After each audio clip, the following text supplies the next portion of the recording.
بسم اللہ الرحمن الرحیم۔ جس کو اللہ پسند کرتا ہے اس کی زبان پر یہ تسبیح جاری کر دیتا ہے۔ حضرت محمد صلی اللہ علیہ وآلہ وسلم نے فرمایا یہ تسبیح زیادہ سے زیادہ پڑھو۔ محترم ناظرین، ہمارا آج کا وظیفہ ایک تسبیح کا وظیفہ ہے۔ حضرت محمد صلی اللہ علیہ وآلہ وسلم نے فرمایا کہ یہ تسبیح زیادہ سے زیادہ پڑھو، کیونکہ اللہ تعالیٰ کو یہ تسبیح بہت پسند ہے اور اللہ تعالیٰ اپنے خاص بندوں کو یہ تسبیح پڑھنے کی توفیق عطا فرماتا ہے۔ اللہ تعالیٰ جس بندے کو پسند کرتا ہے اس کی زبان پر یہ تسبیح جاری کر دیتا ہے اور اللہ تعالیٰ اس کی تمام جائز خواہشات کو پورا کرتا ہے۔ جو انسان یہ تسبیح پڑھتا ہے، یہ تسبیح پڑھنے کے بہت سے فوائد ہیں۔ یہ تسبیح پڑھنے سے اللہ تعالیٰ کی رحمت نازل ہوتی ہے، انسان کی زندگی میں سکون آتا ہے، رزق میں برکت ہوتی ہے اور اللہ تعالیٰ اس انسان کی تمام پریشانیوں کو دور کر دیتا ہے جو یہ تسبیح پڑھتا ہے۔ اللہ تعالیٰ جس انسان کو خود سے قریب کرنا چاہتا ہے تو اس کی زبان پر یہ تسبیح جاری کر دیتا ہے۔ ایسی تسبیح جب کوئی بندہ اس کو پڑھتا ہے تو اللہ پاک اس پر بہت زیادہ رحم فرماتا ہے، اس پڑھنے والے پر رحمت کی بارش برساتا ہے، اپنے فضل کی بارش برساتا ہے۔ اللہ پاک ارشاد فرماتے ہیں کہ جب میرا بندہ یہ تسبیح پڑھتا ہے میں اس پر آسمان سے خوب رحمتیں نازل کرتا ہوں اور اسے خوب پے در پے مال اور اولاد میں ترقی دیتا ہوں اور جنت میں بے بہا نعمتیں دوں گا۔ تو جسے اللہ کی خوشنودی حاصل کرنی ہے، اللہ کے قریب ہونا ہے، اللہ کا لاڈلا بننا ہے، اللہ کا سب سے پیارا بندہ بننا ہے، تو یہ تسبیح لازمی پڑھیں۔ یہ وہ تسبیح ہے جو آپ کی زندگی سے تمام پریشانیوں کو، فکروں کو، بیماریوں کو انشاءاللہ ہمیشہ کے لیے ختم کر دے گی۔ اس تسبیح کو پڑھنے سے اللہ تعالیٰ صحت، اولاد، عزت، دولت، طاقت ہر چیز سے نواز دے گا۔ جس بندے کو اللہ تعالیٰ یاد کرتا ہے اسے توبہ کی توفیق دیتا ہے کہ بندہ میری طرف رجوع کرے اور اس کی زبان پر یہ تسبیح جاری کر دیتا ہے۔ اللہ تعالیٰ نے انسان کو اشرف المخلوقات بنایا، یعنی سوچنے سمجھنے کی صلاحیت دی، صحیح اور غلط کی آگاہی دی۔ اب یہ انسانی عقل پر نظر ہے کہ وہ سیاہ کرتا ہے یا سفید، لیکن انسان خطا کا پتلا ہے اور اللہ ہمیشہ اپنے بندوں کے ساتھ رحم کا معاملہ کرتا ہے، اس لیے اس نے مسلمانوں کے لیے ہدایت کا راستہ بھی کھلا رکھا ہے تاکہ اگر کوئی مسلمان گناہ کا مرتکب ہو جائے تو توبہ استغفار سے فلاح کا راستہ پا سکے۔ تو یہ تسبیح سبحان اللہ و بحمدہ کی ہے۔ یہ جملہ اللہ کو بہت پسند ہے۔ جب کوئی بندہ یہ تسبیح پڑھتا ہے، اپنے گناہوں سے توبہ اور اللہ سے اپنی بخشش طلب کرتا ہے تو اللہ پاک بہت زیادہ خوش ہوتے ہیں، اس کے لیے اپنی رحمت کے بند دروازے کھول دیتے ہیں، پھر اسے اتنا عطا فرماتے ہیں جو اس کے وہم و گمان سے بڑھ کر ہوتا ہے۔ حضور پاک صلی اللہ علیہ وآلہ وسلم کا فرمان ہے کہ یہ تسبیح زیادہ سے زیادہ پڑھو، کیونکہ اس تسبیح کے پڑھنے والے سے اللہ تعالیٰ خوش ہوتا ہے۔ ناظرین، استغفار ایک بڑی عبادت ہے جس کا شرف اللہ سبحانہ و تعالیٰ نے اپنے بندوں کو عطا کیا ہے۔ اللہ تعالیٰ کے نبی مکرم حضرت محمد صلی اللہ علیہ وآلہ وسلم نے خود اپنے اوپر استغفار کو لازم کر رکھا تھا، تو پھر دیگر مسلمانوں کا کیا حال ہوگا؟ استغفار کرنے والوں کو اللہ کی محبت ملتی ہے اور اللہ مغفرت مانگنے والوں اور استغفار کرنے والوں پر بڑا ہی کرم فرمانے والا ہے۔ استغفار کے معنی مغفرت کی طلب کے ہیں اور مغفرت کے معنی گناہوں کی پردہ پوشی اور ان کے شر سے بچاؤ ہے۔ بندہ اللہ سے استغفار کرتا ہے کہ اللہ دنیا میں اس کے گناہ پر پردہ ڈال دے اور اس کا گناہ اس کی فضیحت کا سبب نہ بنے، اور آخرت میں بھی اس کو ظاہر نہ کرے اور اپنی رحمت اور عفو سے اس کا گناہ معاف فرما دے۔ استغفار کی فضیلت یہ ہے کہ قرآن کریم میں استغفار کرنے کی ترغیب کثرت سے دی گئی ہے۔ ایک مقام پر فرمایا اللہ سے استغفار کرتے رہو، بے شک اللہ بڑا غفور الرحیم ہے۔ اللہ تعالیٰ استغفار کرنے والوں کی مداح بیان کرتا ہے۔ رات کی آخری گھڑیوں میں اللہ سے مغفرت کی دعائیں مانگا کرتے ہیں۔ ابن کثیر رحمۃ اللہ علیہ فرماتے ہیں کہ رات کی آخری گھڑیاں یعنی تہجد کا وقت استغفار کا بہترین وقت ہے۔ حضرت یعقوب علیہ السلام کو ان کے بیٹوں نے جب معافی کی درخواست کرنے کو کہا تو انہوں نے سحر کے وقت کا انتظار کیا اور سحر میں اللہ تعالیٰ سے ان کے لیے معافی کی درخواست کی، اور اللہ تعالیٰ بیان فرماتا ہے کہ جو لوگ اس کے حضور استغفار کرتے ہیں وہ ان سے کیا معاملہ کرتا ہے۔ اگر کوئی شخص برا فعل کر گزرے یا اپنے نفس پر ظلم کر جائے اور اس کے بعد اللہ سے درگزر کی درخواست کرے تو اللہ کو درگزر کرنے والا اور رحیم پائے گا۔ اللہ تعالیٰ کا فرمان ہے اللہ ان پر عذاب نازل کرنے والا نہ تھا جبکہ تو ان کے درمیان موجود تھا، اور نہ اللہ کا یہ قاعدہ ہے کہ لوگ استغفار کر رہے ہوں اور وہ ان کو عذاب دے دے۔ اللہ تعالیٰ حج بیت اللہ جیسی بڑی عبادت کی ادائیگی کے موقع پر بھی استغفار کی تاکید فرماتا ہے۔ پھر جہاں سے لوگ پلٹتے ہیں وہیں سے تم بھی پلٹو اور اللہ سے معافی چاہو، یقیناً وہ معاف فرمانے والا اور رحم فرمانے والا ہے۔ یعنی اعمال کی قبولیت کے مقام اور اس کی رحمتوں کے نزول کے مقام پر بھی استغفار کی تاکید ہے کہ محض زبان سے کلمات ادا نہ ہو بلکہ دل سے توبہ بھی کی جائے۔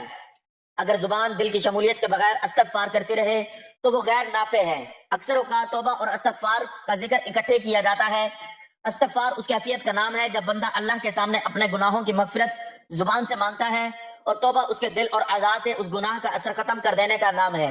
توبہ میں ایسی ندامت پائی جاتی ہے کہ بندہ اس گناہ کا دوبارہ ارتکاب کرنے کا خیال بھی نہ لائے اور اسے اپنے اعمال کے دفتر سے بھی مٹا دینا چاہیے۔ استغفار کا حکم دعا کا ہے جسے اللہ رب العالمین قبول یا رد کر دیتا ہے، اور جب دعا منکسر المزاجی سے مانگی جائے اور بندہ عفو کا طالب ہو تو رب کریم اس کی مغفرت فرما دیتا ہے۔ استغفار کرنے والوں پر رب العالمین نعمتوں کا دروازہ کھولتا ہے۔ اللہ تعالیٰ کا ارشاد ہے، اور یہ کہ تم اپنے رب سے معافی چاہو اور اس کی طرف پلٹ آؤ تو وہ ایک مدت خاص تک تم کو اچھا سامانی زندگی دے گا اور ہر صاحب فضل کو اس کا فضل عطا کرے گا، یعنی آخرت ہی میں نہیں اس دنیا میں بھی مستغفرین کو مال و متاع عطا کیا جاتا ہے، اور صرف فرد ہی نہیں بلکہ قوموں کی زندگی بھی بدل دی جاتی ہے۔ اللہ تعالیٰ کا یہ حکم حضرت حود علیہ السلام نے اپنی قوم کو سنایا، اے میری قوم کے لوگوں، اپنے رب سے استغفار کرو، پھر اس کی طرف پلٹو، وہ تم پر آسمان کے دہانے کھول دے گا اور تمہاری موجودہ قوت پر اور قوت کا اضافہ کرے گا۔ مجرموں کی طرح منہ نہ کھولو۔ اللہ کی نافرمانی کرتے ہوئے جو قوم اپنے برے انجام کی جانب چلی جا رہی ہو، اگر وہ اپنی غلطی کو محسوس کر لے اور نافرمانی چھوڑ کر خدا کی بندگی کی طرف پلٹ آئے تو اس کی قسمت بدل جاتی ہے، اس کی مہلت عمل میں اضافہ کر دیا جاتا ہے اور مستقبل میں اس کے لیے عذاب کے بجائے انعام، ترقی اور سرفرازی کا فیصلہ لکھ دیا جاتا ہے۔ نافرمانوں کے لیے استغفار اذن رحمت ہے۔ قرآن کریم میں نافرمان قوموں کو استغفار کرنے کی ترغیب دی گئی ہے۔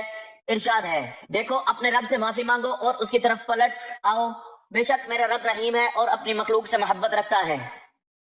یہ اللہ تعالیٰ کی اپنے بندوں پر بڑی عنایت ہے کہ وہ جب بھی اپنے افعال پر نادم ہو کر اس کی جانب پلٹتے ہیں اور استغفار کرتے ہیں تو وہ انہیں اپنے وسیع دامن رحمت میں سمیٹ لیتا ہے، کیونکہ اپنی پیدا کی ہوئی مخلوق سے وہ بے پایہ محبت رکھتا ہے۔ اللہ تعالیٰ نے بندوں کو خود بھی استغفار کرنے کی تلقین کی، پیغمبروں نے بھی اللہ سے مغفرت کی سفارش بھی کی۔ حضرت یوسف علیہ السلام کے بھائیوں کا معاملہ جب کھل گیا تو انہوں نے والد سے کہا کہ ہمارے لیے اللہ سے معافی مانگے۔ سب بول اٹھے، ابا جان آپ ہمارے گناہوں کی بخشش کے لیے دعا کریں، واقعی ہم خطا کار تھے۔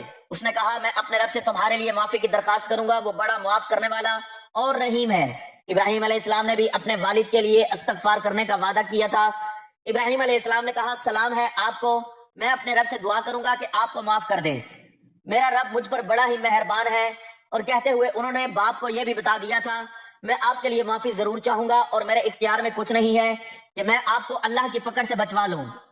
حضرت ابراہیم علیہ السلام نے انتہائی محتاط لہجے میں اس وعدے کے مطابق دعا کی تھی، مگر جب آپ علیہ السلام کی نظر اس جانب گئی کہ ان کا باپ تو کھلم کھلا خدا کا باغی ہے تو وہ اس دعا سے بھی باز آ گئے، اور ایک سچے وفادار مومن کی طرح انہوں نے باغی کی ہمدردی سے صاف صاف تبری کر دی۔ انبیاء علیہ السلام کا استغفار، انبیاء علیہ السلام گناہوں سے پاک ہوتے ہیں اور اللہ تعالیٰ ان کی حفاظت فرماتا ہے، لیکن ہم دیکھتے ہیں کہ ہمیں جا بجا ایسے واقعات ملتے ہیں جب اللہ تعالیٰ کے یہ برگزیدہ بندے بھی اس کے حضور رکوع و سجود میں جھکے ہوئے اور اس کے سامنے عاجزی سے کھڑے استغفار کر رہے ہیں اور معافی اور مغفرت مانگ رہے ہیں۔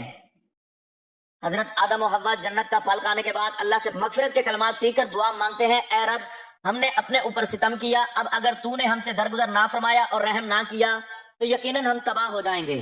حضرت نوح اپنے کافر بیٹے طوفان میں ڈوبتے دیکھ کر اللہ کو پکارتے ہیں کہ میرے گھر والا ڈوب رہا ہے، اور اس نازک نفسیاتی موقع پر اللہ کی جانب سے احساس دلایا جاتا ہے وہ تو ایک بگڑا ہوا کام ہے، اور حضرت نوح گڑ گڑا کر دعا مانگتے ہیں، اے میرے رب میں تیری پناہ مانگتا ہوں اس سے کہ وہ چیز تجھ سے مانگوں جس کا مجھے علم نہیں، اگر تو نے مجھے معاف نہ کیا اور رحم نہ فرمایا تو میں برباد ہو جاؤں گا۔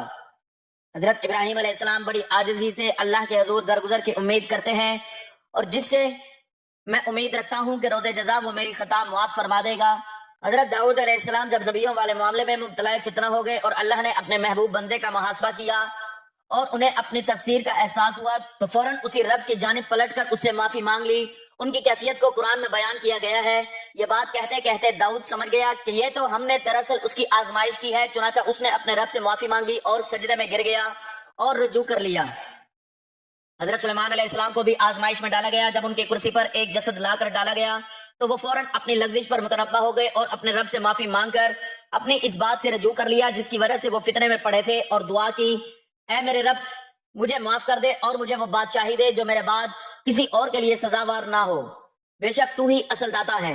حضرت موسیٰ علیہ السلام کے ہاتھوں قطبی مارا گیا تو انہوں نے اللہ سے اس لغزش کی معافی مانگی، پھر وہ کہنے لگا اے میرے رب میں نے اپنے نفس پر ظلم کر ڈالا، میری مغفرت فرما دے۔ اللہ تعالیٰ کے برگزیدہ انبیاء اور رسل کی منتہائی آرزو ہے کہ اللہ قیامت کے دن ان کی خطائیں معاف کر دے، حالانکہ وہ اللہ کو سب سے بڑھ کر پہچانتے ہیں اور ان کے نفس کی گہرائیوں میں رب کی معرفت رچی بسی ہے۔ اس معرفت اور قرب کے ساتھ بھی وہ اللہ سے ڈرتے ہیں کہ ان سے کوئی خطا ہوئی ہو۔ وہ اپنے اعمال پر بھروسہ نہیں کرتے، وہ فضل ربی پر بھروسہ کرتے ہیں اور اللہ کی رحمت کے امیدوار ہیں کہ وہ درگزر ہوگا تبھی ان کی نجات ہوگی۔ اس شعور کے مطابق عمل کی قیمت بہت ہی کم ہے اور مغفرت کی قیمت زیادہ ہے۔ اگر اللہ تعالیٰ کے ان برگزیدہ بندوں کا یہ حال ہے تو پھر ایک مومن کو اپنے رب سے کس قدر مغفرت مانگنے کی ضرورت ہے۔ احادیث میں نبی کریم صلی اللہ علیہ وآلہ وسلم نے استغفار کی بہت فضیلت بیان فرمائی ہے۔ ایک حدیث میں رسول کریم صلی اللہ علیہ وآلہ وسلم فرماتے ہیں، جو شخص استغفار کی کثرت کرتا ہے، یعنی ہمیشہ استغفار کرتا رہتا ہے، مسلسل استغفار کرتا ہے، اللہ تعالیٰ ہر تنگی اور پریشانی سے اس کے لیے راستہ نکال دیتا ہے، اور اللہ تعالیٰ ایسے آدمی کو غم سے نجات اور رہائی نصیب فرماتا ہے، اور اس آدمی کو اللہ تعالیٰ ایسی جگہ سے روزی پہنچاتا ہے کہ اس کے گمان میں بھی نہیں ہوتا، اس سے معلوم بھی نہیں ہوتا، ایسی جگہ سے اللہ اسے رزق عطا فرماتا ہے۔ یہ حدیث ہمیں یہ تعلیم دیتی ہے کہ ہم کثرت سے چلتے پھرتے اپنے کاموں میں مشغول ہوں تب بھی استغفار کرتے رہیں، اور اس کے 3 بڑے فائدے اس حدیث میں پیارے رسول کریم صلی اللہ علیہ وآلہ وسلم نے ہمیں بتائے ہیں۔ ایک فائدہ یہ کہ استغفار کی برکت سے اللہ ہمیشہ پریشانیوں سے بچائے گا، اور اگر کوئی آدمی کسی پریشانی میں مبتلا ہوگا اللہ تعالیٰ اس پریشانی سے اسے نکال دے گا۔ دوسرا فائدہ یہ ہوگا کہ ہر غم سے اللہ ہمیں نجات عطا فرمائے گا، اور تیسرا فائدہ یہ ہوگا کہ اللہ تعالیٰ ہمیں ایسی جگہ سے روزی دے گا جہاں ہمارا گمان بھی نہیں ہوگا۔ غیب کے خزانوں سے ہمیں اللہ تعالیٰ روزی عطا فرمائے گا۔ اسی طرح حدیث مبارکہ میں ہے کہ رسول کریم صلی اللہ علیہ وآلہ وسلم نے فرمایا، ہر انسان خطا کار ہے، یعنی ہر انسان گناہ کرتا ہے، کوئی نہ کوئی غلطی سرزد ہو جاتی ہے، اور بہترین خطا کار وہ ہیں جو توبہ کرتے ہیں، یعنی جن لوگوں سے گناہ ہو گیا اور انہوں نے اپنے گناہ سے توبہ کر لی، یہ سب سے بہترین لوگ ہیں۔ اگر انسان گناہ سے توبہ نہیں کرتا بلکہ بار بار گناہ کرتا رہتا ہے تو اس کا دل سیاہ ہو جاتا ہے۔ جو بندہ گناہوں سے سچی توبہ کرتا ہے اور اپنی توبہ پر قائم رہتا ہے، اللہ تعالیٰ اس کے تمام گناہوں کو معاف کر دیتا ہے۔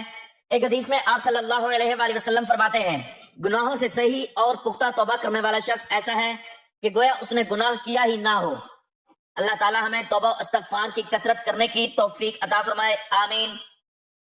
ناظرین، کچھ اذکار ایسے ہوتے ہیں جو صرف زبان سے نہیں بلکہ دل سے ادا ہوتے ہیں، اور ایسے الفاظ جب کسی بندے کی زبان پر خود بخود جاری ہونے لگے تو سمجھ لیں کہ رب اس سے راضی ہے، اسے پسند کرتا ہے، اس کے دل کو نور سے بھر رہا ہے۔ بہت کم لوگ ایسے ہوتے ہیں جن کی زبان پر یہ خاص تسبیح ہر وقت جاری رہتی ہے، اور حیرت کی بات یہ ہے کہ یہ وہ لوگ ہوتے ہیں جنہیں خود بھی خبر نہیں ہوتی کہ ان کی زبان اللہ کے ذکر سے کتنی تر ہو چکی ہے۔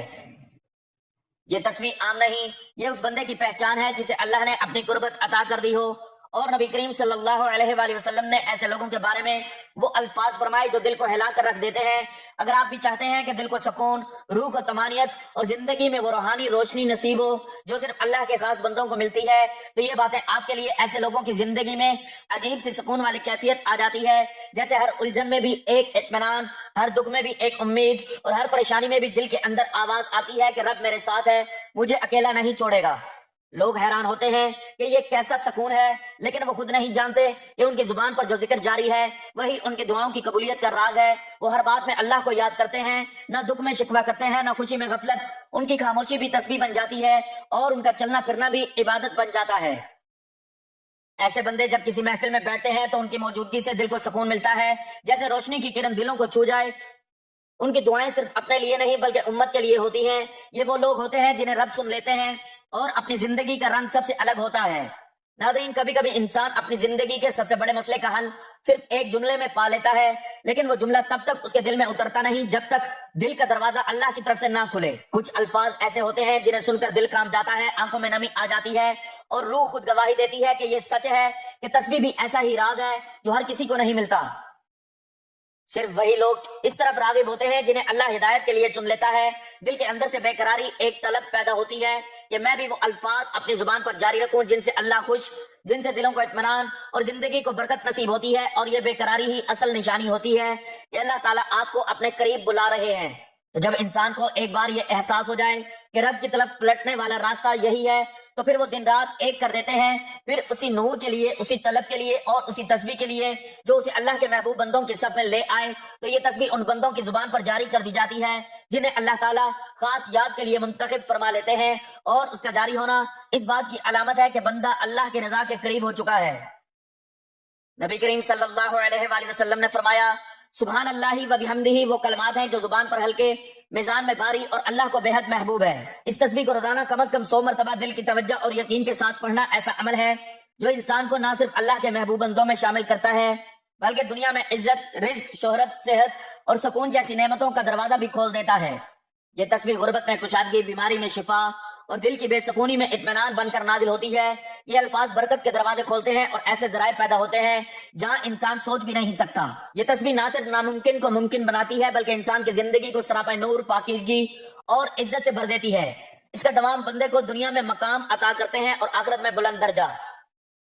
اللہ کے نبی صلی اللہ علیہ وآلہ وسلم بتا رہے ہیں کہ جس نے دن میں 100 بار سبحان اللہ و بحمدہ کہا اس کے گناہ بخش دیے جاتے ہیں اور مٹا دیے جاتے ہیں، چاہے وہ سمندر میں موجوں اور لہروں کے وقت ظاہر ہونے والے سفید جھاگ کے برابر ہی کیوں نہ ہو۔ یہ اجر و ثواب دن میں لگاتار یہ دعا پڑھنے والے اور وقفے وقفے سے پڑھنے والے دونوں کو حاصل ہوگا۔ ایک صحابی رضی اللہ تعالیٰ عنہ خدمت اقدس صلی اللہ علیہ وآلہ وسلم میں حاضر ہوئے اور عرض کی دنیا نے مجھ سے پیٹھ پھیر لی۔ فرمایا کیا وہ تسبیح تمہیں یاد نہیں جو تسبیح ہے ملائکہ فرشتوں کی اور جس کی برکت سے روزی دی جاتی ہے؟ خلق دنیا یعنی مخلوق آئے گی تیرے پاس ذلیل و خوار ہو کر، دن بھر میں کم از کم 100 بار کہا کر سبحان اللہ و بحمدہ۔ ناظرین، سبحان اللہ و بحمدہ اور استغفار پڑھنے والا بندہ اللہ کو بہت ہی زیادہ پیارا لگتا ہے۔ تو جب آپ یہ تسبیح پڑھیں گے تو سوچیں اللہ اس بندے سے کتنا زیادہ خوش اور راضی ہوگا، اللہ پاک کو وہ بندہ کتنا پیارا لگے گا۔ پھر جب آپ اللہ تعالیٰ سے اپنی حاجت کے لیے دعا کریں تو کیا ایسا ہو سکتا ہے کہ آپ کی حاجت پوری نہ ہو؟ بلکہ اللہ پاک تو خود فرماتا ہے اے میرے بندے مانگ تجھے کیا چاہیے، جو کچھ بھی مانگے گا انشاءاللہ میرا مالک آپ کو دے گا۔ دنیا کی ہر چیز آپ کے قدموں میں ہوگی، بس آپ نے پورے یقین سے کسی بھی نماز کے بعد یہ عمل کرنا ہے۔ یہ وظیفہ پڑھنے سے پہلے آپ نے درود پاک پڑھنا ہے۔ اللہم صلی علی محمد وعلی آل محمد کما صلیت علی ابراہیم وعلی آل ابراہیم انک حمید مجید۔ اللہم بارک علی محمد وعلی آل محمد کما بارکت علی ابراہیم وعلی آل ابراہیم انک حمید مجید۔ درود پاک پڑھنے کے بعد آپ نے کم از کم 100 مرتبہ سبحان اللہ و بحمدہ اور 100 مرتبہ استغفر اللہ لازمی پڑھنا ہے، اور اگر کثرت کے ساتھ پڑھنا ہے تو پھر 300 مرتبہ لازمی پڑھنا پڑے گا، یعنی کہ 3 تسبیح سبحان اللہ و بحمدہ کی پڑھ لیں، اور اس کے بعد آپ نے سورۃ فاتحہ 11 مرتبہ پڑھنی ہے۔ آخر میں پھر آپ دوبارہ درود پاک پڑھ لیں جو شروع میں پڑھا تھا۔ میری دعا ہے کہ اللہ ہمیں ان بندوں میں شامل فرما جن کی زبان پر تیرا ذکر خود بخود جاری رہتا ہے، ہمیں بھی اپنے ان خاص بندوں میں لکھ لے جنہیں تو پسند فرماتا ہے۔ ہمارے دلوں کو اپنی یاد سے آباد کر، ہماری زندگی کو اپنی رضا سے بھر دے، اور دنیا اور آخرت میں ہمیں ان بلند مرتبوں پر فائز فرما جو صرف تیرے محبوب بندوں کو عطا ہوتے ہیں۔ آمین یا رب العالمین۔ ناظرین، آخر میں گزارش ہے کہ اپنے رزق میں برکت، وسعت اور کشادگی کے لیے اللہ تعالیٰ کے 99 ناموں میں سے کوئی ایک نام لکھ کر کمنٹس میں ضرور شیئر کریں۔ اللہ تعالیٰ ہم سب کا حامی و ناصر ہو۔ آمین، جزاک اللہ۔